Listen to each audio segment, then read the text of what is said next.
Cuando hace 3 o 4 días hemos conocido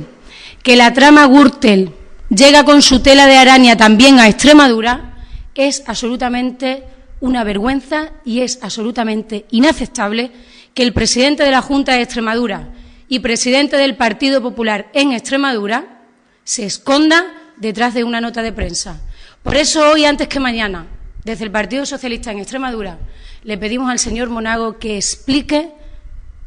a todos los ciudadanos de la región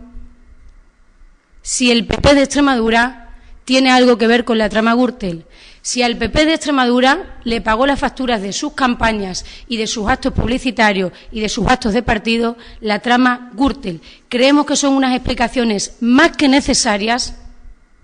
cuando quien era secretario general del PP en aquellos momentos está dirigiendo los destinos de esta región y está siendo presidente de Extremadura. No se merecen la región ni los ciudadanos de Extremadura